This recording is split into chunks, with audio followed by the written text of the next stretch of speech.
नमस्कार बालदोस्तांनो, किलबिल गोष्टीमध्ये तुमचं मनपूर्वक स्वागत. नुकतीच 26 तारखेला आपले स्वातंत्र्यवीर विनायक दामोदर सावरकर आहेत ना, उर्फ तात्या सावरकर यांची पुण्यतिथी झाली. तुम्ही सावरकरांना त्यांच्या गाण्यातनं ओळखताच, ने मजसीने परत मातृभूमीला किंवा जयोस्तुते श्री महन्मंगले. पण सावरकरांबद्दल सांगण्यासारखं भरपूर काही आहे, म्हणून हा आजचा भाग आपल्या सावरकरांना समर्पित आहे. सावरकर यांचा जन्म नाशिकमध्ये घुगुर या गावी झाला 28 मे 1883 रोजी. ते तिघ भावंड होते. त्यांचे आई वडील त्या मानाने लवकर गेले, पण त्यांच्या मोठ्या बहिणीने त्यांना सांभाळलं. मोठे भाऊ होते ते बाबाराव, हे मधले, आणि धाकटे होते ते नारायणराव. त्यांच्या पत्नीचं नाव यमुनाबाई. सावरकर लहान असतानाच काय झालं माहितीये, चाफेकर बंधूंना फाशी दिली गेली आणि तिथे ते एकदम अन्यायाने असे पेटून उठले. त्यांना असं जाणवलं की आपण आपल्या देशासाठी काहीतरी योगदान दिलं पाहिजे. म्हणून कुलदेवतेच्या इथे जाऊन त्यांनी शपथ घेतली की क्रांतिकारक बनेन आणि देशाला ह्याच्या संकटातनं अगदी सोडवेन, मरेच तोर मी सोडवेन. म्हणून त्याच ध्येयाने ते त्यांची वाटचाल पुढे करू लागले. म्हणजे शाळेत असल्यापासून त्यांच्या धारदार लेखणीने प्रभाव पाडू लागले.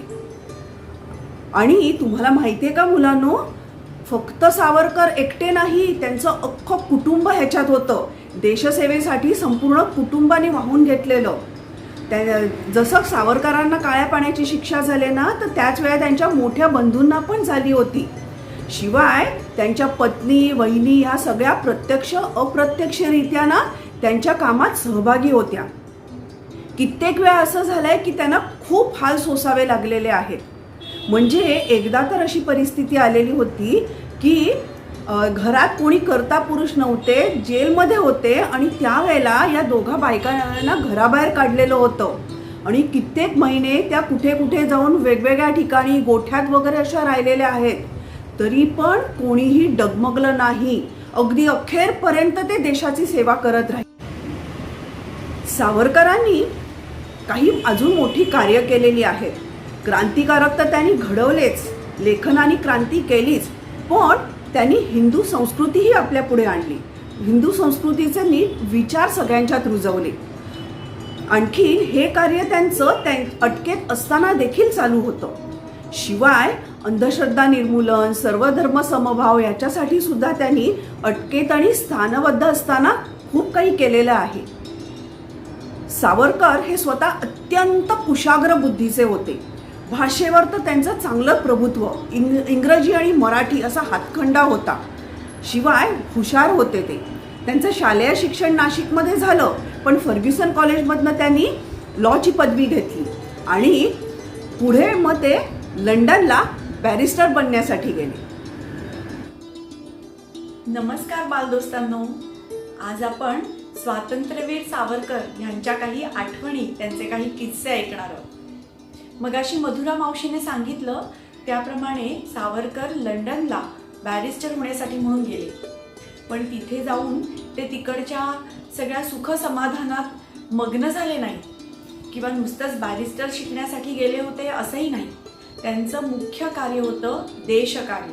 आपल्या भारत मातेच्या सेवेसाठी जे काही करता येईल ते करायचं. बालदोस्तांनो, त्या काळामध्ये ब्रिटिशांचं आपल्यावरती राज्य होतं. आपण गुलामगिरीचं जीवन जगत होतो. आणि ह्या काळामध्ये भारतातली सगळी जनता, सगळे नेते वेगवेगळ्या मार्गांनी भारत मातेची आपल्या या ब्रिटिशांच्या तडाख्यातून सुटका व्हावी, या पारतंत्र्यातून आपली सुटका व्हावी म्हणून धडपडत होते. कोणी अहिंसेच्या मार्गाने जात होतं, तो कोणी असहकार पुकारत होतं, तो कोणी वेगवेगळ्या मार्गांनी ब्रिटिश सरकारला सळो की पळो करून सोडत होतं. काही क्रांतिकारकांनी तर मोठे मोठे बॉम्ब हल्ले सुद्धा केले. वेगवेगळ्या दुष्ट अशा इंग्रज अधिकाऱ्यांना ठार केलं. आणि अशा वेगवेगळ्या पद्धतीने सगळ्या मार्गांनी प्रयत्न करून सगळ्यांचं एकच उद्दिष्ट होतं की आपल्या भारत मातेला स्वतंत्र करावं, आपल्या भारत मातेला या ब्रिटिशांच्या जोखडातून, ब्रिटिशांच्या त्रासातून मुक्त करावं. ह्या ब्रिटिश लोकांनी भारतीयांवरती इतके अनन्य, इतके अनन्वित अत्याचार केले आणि भारतातली सगळी संपत्ती लुटून नेली. भारतातल्या सगळ्या संपत्तीचा वापर हा ब्रिटिश लोकांच्या भल्यासाठी होत होता आणि म्हणूनच सगळे क्रांतिकारक, देशसेवक, भारतातली जनता आपल्याला स्वतःला स्वतंत्र करून घेण्यासाठी, भारत मातेला स्वतंत्र करून घेण्यासाठी धडपडत होते. या सगळ्या अशाच क्रांतिकारक, देशसेवक या सगळ्यांमधला एक उत्तम रत्न म्हणावं असं म्हणजे आपले सावरकर. सावरकरांनी लंडनमध्ये गेल्यानंतर सुद्धा अभिनव भारत नावाची एक संस्था स्थापन केली. त्या संस्थेमध्ये त्यांच्यासारखेच समविचारी म्हणजे त्यांच्यासारखे देशभक्तीने प्रेरित झालेले, आपल्या भारत मातेवर जीवापाड प्रेम करणारे अनेक तरुण त्यांना सामील झाले. आणि त्यातल्याच मदनलाल धिंगरा नावाच्या एका तरुणाने भर इंग्लंडमध्ये कर्झन वायलीवरती गोळ्यांनी हल्ला केला, पिस्तुलाने हल्ला केला आणि मदनलाल धिंगरा यांनी हौतात्म्य पत्करलं. आपल्या भारत मातेसाठी ते शहीद झाले. स्वातंत्र्यवीर सावरकरांनी लंडनमध्ये राहून इतर वेगवेगळ्या देशांच्या क्रांतिकारकांशी आपलं संधान साधलं होतं आणि त्यांच्याबरोबर संगनमत करून बॉम्ब कसा बनवायचा, पिस्तुलं कशी ताब्यात घ्यायची, ह्या सगळ्याचं त्यांनी शिक्षण घेतलं आणि गुप्त मार्गाने भारतामध्ये त्यांनी बॉम्ब कसे बनवायचं ह्याचं शिक्षण किंवा ह्याची पुस्तिका, एक छोटंसं बुकलेट ज्याला आपण म्हणतो तसं भारतामध्ये गुप्त मार्गाने पाठवलं. शिवाय काही पिस्तूलही पाठवली, ज्याचा उपयोग करून भारतातील काही क्रांतिकारकांनी जॅक्सनचा वध केला. ह्या अशा दुष्ट इंग्रज अधिकाऱ्यांनी, ज्यांनी भारतीय जनतेला अनन्वित छळलेलं होतं, अशा लोकांचा वध क्रांतिकारकांनी करून ब्रिटिशांना दाखवून दिलं की आम्हाला तुम्ही लवकरात लवकर स्वातंत्र्य द्या, आमच्यावर अत्याचार करू नका, आमच्या भारत मातेला स्वतंत्र करा. ह्या सगळ्याचा परिणाम म्हणजे सावरकरांना ब्रिटिश सरकारने अटक केली आणि ब्रिटिश सरकारने त्यांना अटक करून भारतामध्ये परत आणण्याचं कारस्थान सुरू केलं. सावरकरांनी खूप प्रयत्न केला की हा खटला तिथेच चालावा, पण तसं काही घडलं नाही. मोर्या नावाच्या बोटीतून ब्रिटिशांनी सावरकरांना मोठ्या बंदोबस्ताने भारतात परत आणण्याचं ठरवलं. त्यांना माहीत होतं की सावरकर हे प्रचंड पराक्रमी आणि तीक्ष्ण बुद्धीचे क्रांतिकारक आहेत, म्हणून ब्रिटिश सरकारने त्यांच्या भोवती खास पहारा ठेवला होता. त्यांच्या सतत सोबतीला 2-3 ब्रिटिश पोलीस असतच. या मोर्या बोटीमध्ये सावरकर आत शिरले आणि त्यांच्या मनात पहिला प्रश्न आला की आता मात्र माझी सुटका मलाच इथून करून घ्यायला पाहिजे आणि माझी सुटका जर मी इथून करून घेतली नाही तर मी माझ्या देशसेवेला मुकलोच म्हणून समजलं पाहिजे. काय करावं, कसं करावं, सतत विचार करत होते. त्या बोटीवरती मोठा बंदोबस्त होता. आता ही बोट फ्रान्सच्या किनाऱ्याजवळ मार्सेलिस नावाच्या बंदराजवळ येऊन ठेपणार होती. सावरकरांच्या मनात विचारांचं थैमान निर्माण झालं. त्यांनी ठरवलं की ह्या वेळेला जर जमलं नाही तर पुन्हा कधीच नाही. आत्ताच ही एक संधी आहे की इथून निघून जावं, पळ काढावा आणि थेट फ्रान्सच्या किनाऱ्यावर जावं. म्हणजे दुसऱ्या देशाच्या हद्दीत आपण आलो की ब्रिटिश सैनिक मला पकडू शकणार नाहीत. मग मी फ्रान्समधून पुन्हा एकदा भारताकडे जाईन आणि भारत मातेची सेवा करीन, भारताला स्वतंत्र करीन. अशा सगळ्या विचारांमध्ये सावरकर गढले होते आणि त्याच वेळेला त्यांना एक युक्ती सुचली. बोट फ्रान्सच्या मार्सेलिस बंदराच्या जवळ येतच होती. त्याच वेळेला सावरकरांनी त्यांच्या पहाऱ्यावर असलेल्या पोलिसांना सांगितलं की मला जरा प्रातर्विधीला जायचंय, म्हणजे आपल्याला टॉयलेटला जायचंय. आणि असं करून सावरकर तिथून बोटीतल्या एका टॉयलेटमध्ये गेले. बालदोस्तांनो, बोटीमधलं टॉयलेट असतं ते खूपच कंजस्टेड असतं, म्हणजे अगदी लहानशा आकाराचं असतं. त्याला व्हेंटिलेशनसाठी, हवा येण्यासाठी म्हणून पोर्टहोल्स असतात. पोर्टहोल्स म्हणजे जेमतेम 1.5 फुटाचे, 1.5 फूट डायमीटरचे, 1.5 फूट व्यासाच्या गोल खिडक्या असतात. सावरकरांनी ठरवलं की आता ह्या खिडकीतूनच आपण बाहेर पडायचं. या खिडक्या काचेच्या होत्या म्हणून त्याच्या एका खिडकीवरती त्यांनी आपला ओव्हरकोट तिकडे टांगला की जेणेकरून बाहेर उभे असलेल्या ब्रिटिश पोलिसांना आत काय घडतंय कळू नये. त्यांनी अंगातला अंगरखा काढून टाकला आणि त्या पोर्ट होलमधून 1.5 फुटाच्या त्या खिडकीमधून आपलं अंग आक्रसून घेतलं आणि तिथून थेट उडी मारली. बालदोस्तानो, त्या खिडकीतून बाहेर पडताना सावरकरांच्या अंगाला खूप खरचटलं आणि त्यांनी उडी मारली ती थेट समुद्रामध्ये. विचार करा, समुद्राचं पाणी खारं असतं आणि या खारट पाण्याने त्यांच्या अंगावरच्या जखमांना किती झोंबलं असेल. पण कशाचीही पर्वा न करता सावरकर पाण्याखालून झपाझप पोहत राहिले. इकडे ब्रिटिशांना सुगावा लागला. बोटीवरून गोळ्या झाडल्या गेल्या. ब्रिटिश पोलिसांनी पाण्यात उड्या मारल्या. सावरकरांनी जीवाच्या आकांताने जितकं होईल तितक्या वेगाने फ्रान्सचा किनारा गाठला आणि ती तटबंदी ओलांडून ते आत फ्रान्सच्या भूमीवर पाय ठेवतच होते की तिकडे ब्रिटिश पोलीस पोहोचले. सावरकरांनी प्रयत्न केला की फ्रेंच पोलिसांनी त्यांची मदत करावी. त्यांनी लक्ष वेधून घेण्याचा प्रयत्न केला, पण ब्रिटिश सरकारने जे पोलीस अधिकारी पाठवले होते त्यांनी त्या फ्रेंच पोलिसांची संधान साधलं आणि पुन्हा एकदा आपल्या ह्या सिंहाला म्हणजे सावरकरांना पकडून पुन्हा बोटीवर नेलं. भारतात आल्यानंतर आपल्या सावरकरांना जन्मठेपेची शिक्षा झाली. जन्मठेप एक नाही, 2 जन्मठेपेंची शिक्षा झाली.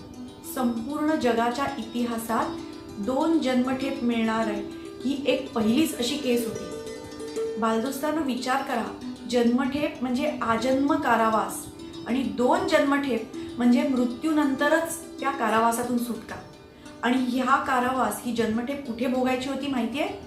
ही त्यांना जन्मठेप भोगायची होती अंदमानमध्ये. ब्रिटिश सरकारला माहीत होतं की सर्वात जास्त खतरनाक असे क्रांतिकारक म्हणजे सावरकर आहेत. त्यांचं भाषण, त्यांचं वक्तृत्व इतकं अमोघ आहे, इतकं तेजस्वी आहे आणि त्यांची देशभक्ती इतकी जाज्वल्य आहे की ते आपल्यासारखेच अजून 10, 50, 100 तरुण तयार करतील की जे भारत मातेच्या स्वातंत्र्यासाठी लढतील. याच भीतीपोटी ब्रिटिश सरकारने सावरकरांना भारतापासून दूर असं अंदमानच्या पोर्ट ब्लेअर ह्या तुरुंगात ठेवण्याचं नक्की केलं. सावरकरांनी काय उत्तर दिलं माहितीये? सावरकरांनी ब्रिटिश सरकारला उत्तर दिलं, 2 जन्मठेपा तुम्ही मला सुनावताय, पण तेवढं तुमचं राज्य राहील का? तुमचं ब्रिटिश सरकार भारतात राज्य करू शकेल का? माझे भारतीय बांधव तुम्हाला इथून नक्कीच पळवून लावतील. आणि बालदोस्तांनो, तेच खरं झालं. पुढे भारताला स्वातंत्र्य मिळालं, पण ह्या दरम्यानच्या काळात 2 जन्मठेपा भोगण्यासाठी सावरकरांना पोर्ट ब्लेअरच्या अंदमानच्या अंधार कोठडीत जावं लागलं. ही अंधार कोठडी, हा जर पोर्ट ब्लेअरचा तुरुंग जर तुम्ही बघितला तर हा महाभयानक तुरुंग आहे. इथे कैद्यांना वेगवेगळ्या प्रकारच्या जुलमी शिक्षा होत होत्या. वेगवेगळ्या प्रकारच्या यातना देणारी कामं करावी लागायची. बालदोस्तांनो, विचार करा, आपले सावरकर इतके शिकलेले होते, बॅरिस्टर झालेले होते, प्रकांड बुद्धिमत्तेचे होते आणि ह्या सावरकरांना एका अंधार कोठडीत डांबलं होतं. हातामध्ये 20-20 किलोचे साखळदंड, पायात बेड्या, अशा अवस्थेमध्ये त्यांना रोज छिलका फुटावा लागेल. छिलका म्हणजे काय माहितीये तुम्हाला? छिलका म्हणजे आपल्या नारळाच्या वरती जी शेंडी असते ना, नारळाचा काथ्या असतो की नाही, तो कुटायचा आणि तो कुटून त्याच्या दोऱ्या वळायच्या. आणि तो कुटताना तुम्हाला माहिती असेल नारळाचा काथ्या किती चरचरीत असतो.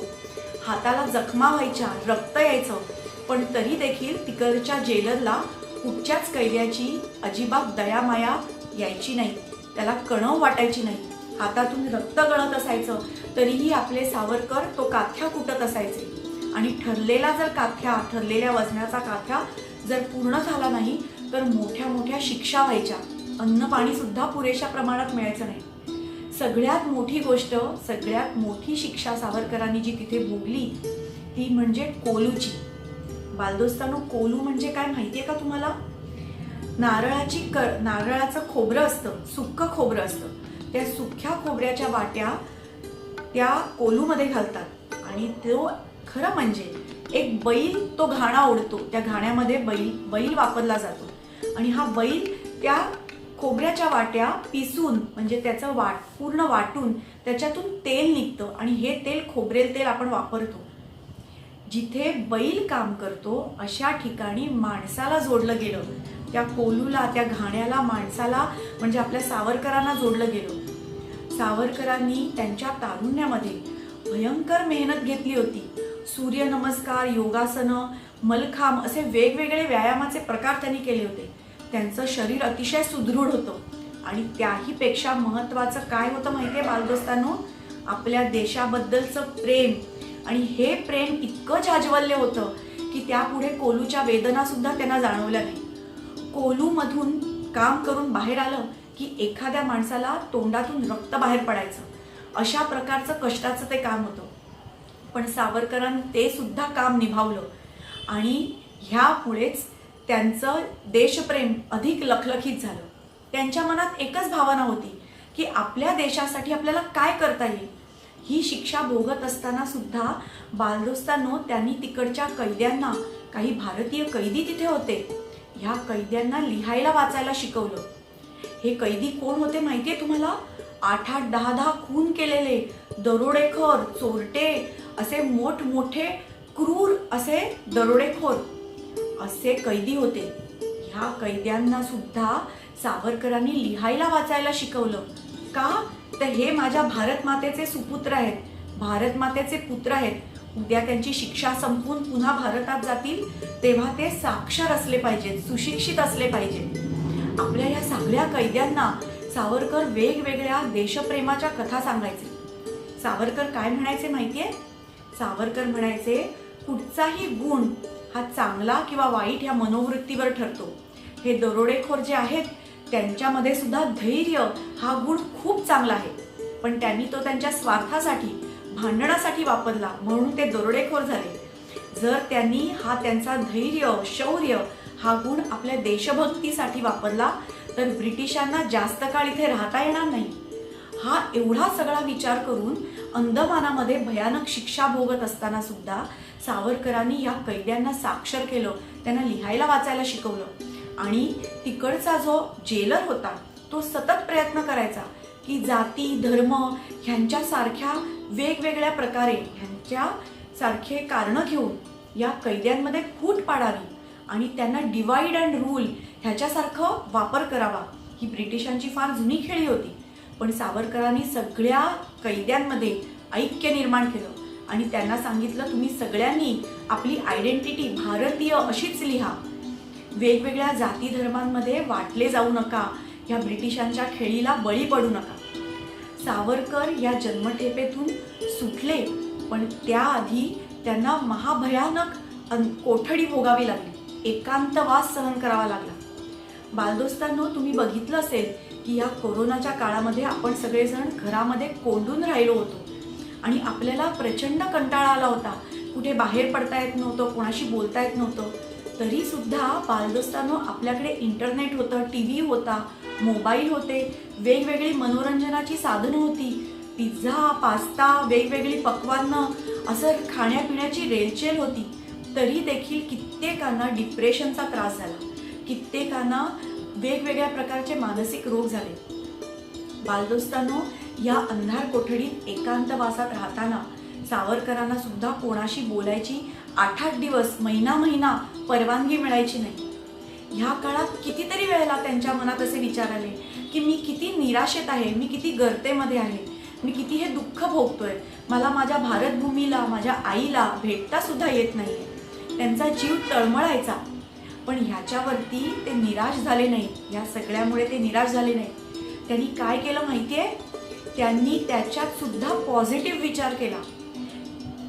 आपल्या जेलच्या भिंती ज्या असतात त्या पांढऱ्या चुनाने रंगवलेल्या असायच्या आणि त्याच्यावरती बारीकसा खिळा किंवा घायपाताचा म्हणजे निवडुंगाचा एखादा काटा ते मिळवायचे आणि प्रचंड या मोठ्या भिंतीवरती सुरेख काव्य लिहायचे. कमला नावाचं महाकाव्य सावरकरांनी त्या अंदमानच्या काळ कोठडीत लिहिलेलं आहे. तुम्हाला विश्वास बसतोय ह्या गोष्टीवरती? आणि बरं का, ही गंमत अशी आहे की ही पांढरी भिंत जी असायची ती दरवर्षी पुन्हा नवीन चुन्याने रंगवली जायची. म्हणजे त्यांनी एवढं सगळं लिहिलेलं काव्य पार पुसलं जायचं. पण सावरकरांनी त्याच्यावर सुद्धा युक्ती शोधली होती. सावरकरांची स्मरणशक्ती अतिशय तीक्ष्ण होती. प्रचंड बुद्धिमान असं हे व्यक्तिमत्व होतं. चुना सफेदी व्हायच्या 2-3 महिने आधीपासून त्यांचा ज्ञानयज्ञ चालू व्हायचा, पाठांतर चालू व्हायचं. जे काही काव्य लिहिलेलं आहे भिंतींवरती ते सगळं मुखोद्गत करायचे, तोंड पाठ करायचे. आपल्या स्मरणशक्तीने आपल्या मेंदूवरती वज्रलेप करावा तशा पद्धतीने त्यांनी ते सगळं कोरून ठेवलं. पुन्हा भिंतीत पांढऱ्या चुन्याने रंगवल्या गेल्या की काय म्हणायचे माहितीये, अरे वा, मला नवीन कागद मिळाला. एवढा प्रचंड आशावाद त्यांच्याकडे होता. बालदोस्तांनो, सावरकर जन्मठेपेतून सुटले आणि त्यांना भारतात परत आणण्यात आलं. पण त्यांना सांगितलं की कुठच्याही प्रकारच्या राजकारणात तुम्ही भाग घ्यायचा नाही. ब्रिटिश सरकारला वाटलं की सावरकरांवर अशी जर आपण अट लादली तर सावरकर काही कार्य करू शकणार नाही. पण ते पार खोटं होतं. तुम्हाला माहितीये, ज्या माणसाला आपल्या देशाची सेवा करायची आहे त्याच्यासाठी त्याने फक्त क्रांतिकारकच असणं किंवा फक्त लष्करी जवान असणंच गरजेचं नाहीये, तर साधा सामान्य नागरिक सुद्धा देशाची उत्तम सेवा करू शकतो. सावरकरांना रत्नागिरीमध्ये स्थानबद्धतेत ठेवलं होतं. त्या काळात सुद्धा त्यांनी स्त्री सबलीकरण म्हणजे स्त्रियांचं सक्षमीकरण, स्त्रियांना अधिकाधिक स्ट्रॉंग बनवणं, त्यांना लिहायला वाचायला शिकवणं, ह्याच्यासाठी खूप मोठं काम केलं. कारण त्यांना माहीत होतं की ह्या स्त्रिया शिकल्या, अधिक सशक्त झाल्या तर त्या त्यांच्या मुलांना अतिशय प्रामाणिक आणि अतिशय चांगलं शिक्षण देऊ शकतील. त्याचबरोबर वेगवेगळ्या जाती धर्मातल्या वाईट साईट रूढी होत्या. काही मंदिरांमध्ये सगळ्याच जाती धर्माच्या लोकांना प्रवेश करण्यास परवानगी नव्हती. ह्या काळात सावरकरांनी पतित पावन मंदिराची निर्मिती केली. हिंदू धर्मातल्या सगळ्या जातीतल्या लोकांना तिथे मुक्त प्रवेश मिळावा ह्यासाठी त्यांनी खूप मोठं कार्य केलेलं आहे. असे हे आपले सावरकर म्हणजे एक नररत्न होते आणि त्यांचं पुण्यस्मरण सतत आपल्याला राहावं. त्यांनी जे काही आपल्या देशासाठी कार्य केले, आपल्या देशाला त्यांनी आपली आई म्हटलंय आणि आईपेक्षाही उच्च दर्जा त्यांनी आपल्या मातृभूमीला दिलेला आहे.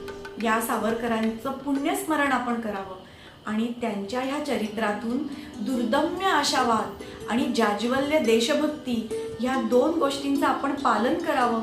आपल्या मनामध्ये हे गुण रुजवावेत हीच आजच्या दिवशी मी तुम्हाला सगळ्यांना प्रार्थना करतेय, तुम्हाला विनंती करतेय. आणि सावरकरांचं पुण्यस्मरण करून आजची ही गोष्ट आपण इथेच संपूया. ऐकलत ना मुलांनो सावरकरांबद्दल? त्यांच्याबद्दल जितकं सांगू ना तितकं कमीच आहे. एवढं सांगायला आहे ना. आज आपण जे काही आहोत, जो आपला देश स्वतंत्र झालाय त्याच्यात सावरकरांचा सिंहाचा वाटा आहे. सावरकर हे उत्तम कवी आणि साहित्यिक देखील होते. कित्येक नाटकं, कित्येक कादंबऱ्या, आत्मचरित्र स्वतःचं त्यांनी अप्रतिम लिहिलेलं आहे आणि भाषा अशी हाय स्टँडर्डची होती. त्यांनी मराठी भाषेसाठी खूप मोठं योगदान केलेलं आहे. तब्बल 45 शब्द त्यांनी पर्यायी इंग्रजी भाषेसाठी दिलेले आहेत. म्हणजे स्कूल म्हणजे शाळा, तसंच म्युनिसिपालिटी म्हणजे महानगरपालिका, कॅम्प म्हणजे शिबिर, असे लहान लहान शब्द म्हणजे न्यूजपेपर म्हणजे वर्तमानपत्र असे त्यांनी शोधून दिलेले आहे. ते बघा ना आता आपण किती सहजतेने वापरात आणतो ते. आणि आता मला तुम्हाला एक ना गंमत सांगायची. माझे दोन्ही आजोबा, आईचे वडील आणि वडिलांचे वडील हे दोघेही सावरकरांना प्रत्यक्ष भेटलेत. म्हणजे माझे वडिलांचे वडील जेव्हा रत्नागिरीत होते, एका स्थानिक वृत्तपत्राचे संपादक होते, तेव्हा त्यांनी सावरकरांची मुलाखत घेतली. आणि आईचे वडील होते ना, ते प्रत्यक्ष दादरला त्यांच्याकडनं मार्गदर्शन घ्यायला पण गेलेले आहेत. शिवाय माझ्या एक मामी सासूबाई देखील आहेत. त्याही लहान 10-12 वर्षाच्या असताना त्यांच्या वडिलांसमवेत जाऊन त्यांना भेटून आल्यात. किती मस्त ना. पण नेमके फोटोज अवेलेबल नाही आहेत त्यावेळेचे, नाहीतर मी नक्कीच दाखवले असते तुम्हाला. म्हणून आता एक सांगायचं आहे मुलांनो, तुम्ही श्रेया मावशीकडनं सगळं अंदमानचं ऐकलं असेलच. जर जेव्हा शक्य होईल ना अंदमानला एकतरी भेट द्या. तिथे अंदमान सेल्युलर जेलमध्ये त्यांचा इतिहास अक्षरशः जगवलेला आहे. तिथे जाऊन बघा, आपण असे हेलावून जातो एकदम. अरे काय यातना या माणसाने सोसल्या असतील. आणि माझं तर म्हणणं आहे अंदमानला आपण जाऊ तेव्हा जाऊ, पण तुम्ही 2 गोष्टी तर नक्कीच करू शकता. एक म्हणजे दादर मुंबई येथे आपल्या सावरकरांचं स्मारक देखील आहे. तिथे वेगवेगळे उपक्रम चालू असतात. लायब्ररी आहे, म्युझियम आहे, लेझर शोज असतात, त्यांच्या विषयावर वेगवेगळ्या कॉम्पिटिशन चालू असतात, वक्तृत्व स्पर्धा चालू असतात. तर एकदा नक्की जाऊन तेथे भेट देऊन या. शिवाय अजून एक गोष्ट तुम्ही करू शकता. हे डिस्क्रिप्शन बॉक्समध्ये एक तुम्हाला लिंक दिसेल. काही वर्षांपूर्वी आपले बाबूजी म्हणजे सुधीर फडके ह्यांनी त्यांच्यावर एक चित्रपट काढला होता. तो यूट्यूबवर अवेलेबल आहे. निदान तुम्ही तो बघून सावरकरांबद्दल माहिती तर जाणून घेऊ शकता. त्यांचं सगळं चरित्र खूप सुंदर पद्धतीने उलगडलं आहे. तर असे हे सावरकर, हे त्यांच्याबद्दल बोलतच राहावं असं वाटत राहतं. म्हणून आज आता इथेच थांबतेय, नाहीतर ते माझं चालूच राहील ते बोलणं त्यांच्याबद्दल. भेटूया मग आपण परत पुढच्या आठवड्यात मस्तशी गोष्ट घेऊन. आणि जाता आता परत एकदा सांगते, हे सगळं आमचं आवडलं असेल तर लाईक करा आणि तुमच्या फ्रेंड्सना शेअर करा. आणि चॅनल सबस्क्राईब केला नसेल तर सबस्क्राईब करा. चला मग, बाय.